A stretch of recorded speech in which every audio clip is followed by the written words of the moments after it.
कृष्णाय वासुदेवाय हरये परमात्मने प्रणतः क्लेशनाशाय गोविंदाय नमो नमः। जय श्री हरि। ओम नमः शिवाय। आप सभी का हमारे YouTube चैनल पर हार्दिक स्वागत है।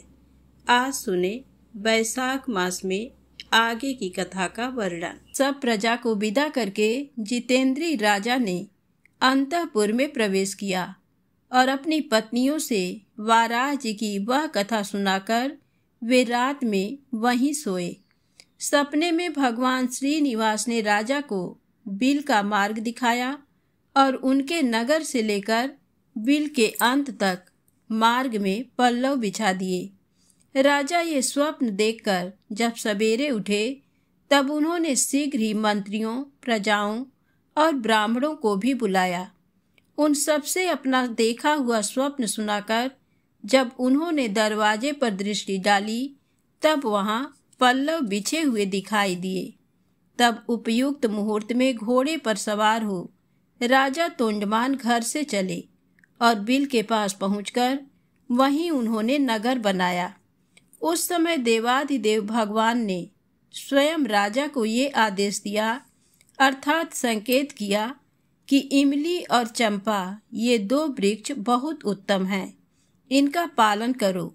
इमली मेरा आश्रय है और चंपा लक्ष्मी जी का स्थान है, अतः राजाओं, ऋषियों, देवताओं तथा मनुष्यों को इन दो वृक्षों की वंदना करनी चाहिए।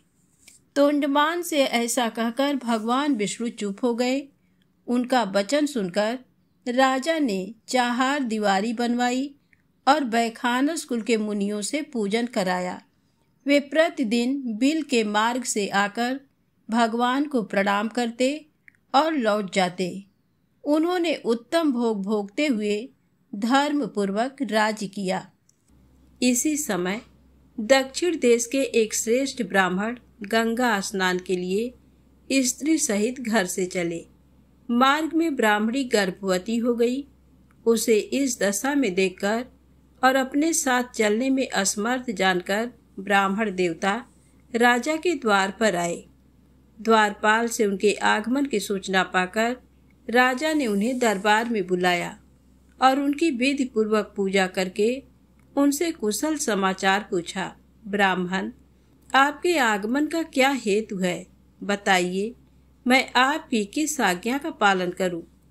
ब्राह्मण ने कहा, नृप श्रेष्ठ, मैं वशिष्ठ कुल में उत्पन्न वीर शर्मा नामक सामवेदी ब्राह्मण हूँ। घर से गंगा स्नान करने के लिए पत्नी को साथ लेकर निकला था।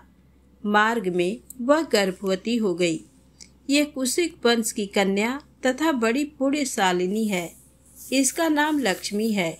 ये बड़ी सुशील और पतिव्रता है। इसे मैं आपके घर में रखकर अपना व्रत पूर्ण करना चाहता हूँ। अतः जब तक मैं लौट कर न आ जाऊं तब तक आप इसकी रक्षा करें। ब्राह्मण की बात सुनकर राजा ने 6 महीने के लिए चावल और धन देकर ब्राह्मणी के लिए अंतःपुर में एक घर दे दिया।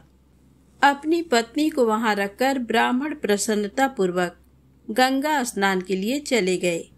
उत्तम क्षेत्र प्रयाग में भागीरथी गंगा के तट पर पहुंचकर उन्होंने स्नान किया। वहां से काशी की यात्रा की और वहां भी 3 दिनों तक रहकर वे गया चले गए। वहां उन श्रेष्ठ ब्राह्मण ने अपने पितरों का श्राद्ध किया। तत्पश्चात अयोध्यापुरी की यात्रा करके वे बद्रिकाश्रम को गए। फिर शालिग्राम तीर्थ का सेवन करके अपने देश की ओर लौटे। इसी में 2 वर्ष बीत गए।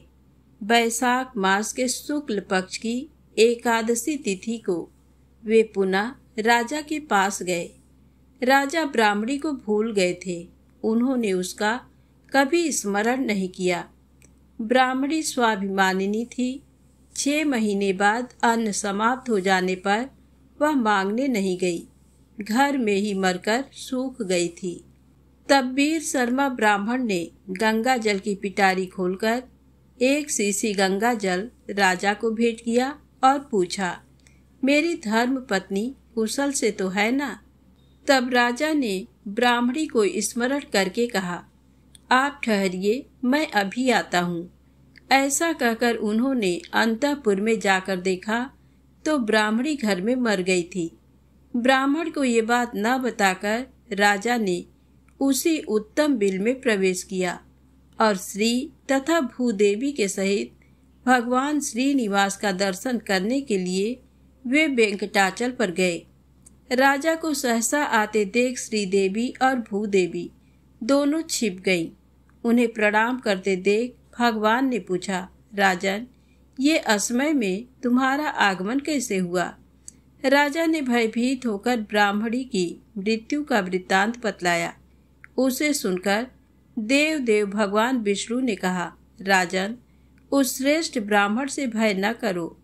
तुम ब्राह्मणी के शव को डोली में बैठाकर अपनी रानियों के साथ यहाँ ले आओ और मेरे निवास स्थान से पूर्व भाग में जो अस्थि सरोवर है उसी में द्वादशी को नहलाओ। वह सरोवर अपमृत्यु का निवारण करने वाला है। उसमें स्नान करके ब्राह्मणी जीवित हो जाएगी और अन्य स्त्रियों के साथ ही सरोवर से बाहर निकलेगी। फिर उसका ब्राह्मण के साथ संयोग होगा।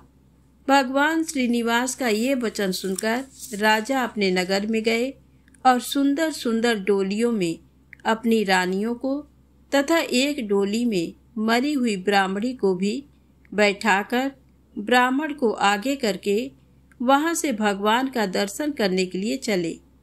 अस्थिकूट सरोवर पर पहुंचकर राजा ने उन सब स्त्रियों को स्नान करने की आज्ञा दी। उनकी रानियों ने अस्थि चर्म विशिष्ट ब्राह्मणी को भी सरोवर में डाल दिया। फिर तो वह जी उठी। उसके शरीर के सभी चिन्ह पूर्ववत प्रकट हो गए। तत्पश्चात वह मंगलमयी ब्राह्मणी रानियों के साथ नहाकर सरोवर से बाहर आई और तीर्थ यात्रा से पुनः लौटे हुए अपने स्वामी ब्राह्मण देवता से प्रसन्नता पूर्वक मिली। राजा ने भगवान की पूजा करके ब्राह्मण को धन दिया। 1000 स्वर्ण मुद्रा और भांति भांति के वस्त्र देकर स्वदेश जाने के लिए उन ब्राह्मण दंपति को सादर विदा किया। ब्राह्मण ने जब अपनी स्त्री का समाचार और भगवान वेंकटेश्वर का प्रभाव सुना तब राजा को आशीर्वाद देकर अपने देश को प्रस्थान किया। राजा तोंडमान भगवान श्रीनिवास की आज्ञा के अनुसार प्रतिदिन सुवर्णमय कमलों से उनकी पूजा किया करते थे। एक दिन उन्होंने देखा भगवान के ऊपर मिट्टी का बना हुआ तुलसी पुष्प चढ़ा हुआ है। इससे विस्मित होकर राजा ने पूछा, भगवान, ये मिट्टी के कमल और तुलसी पुष्प चढ़ाकर कौन आपकी पूजा करता है?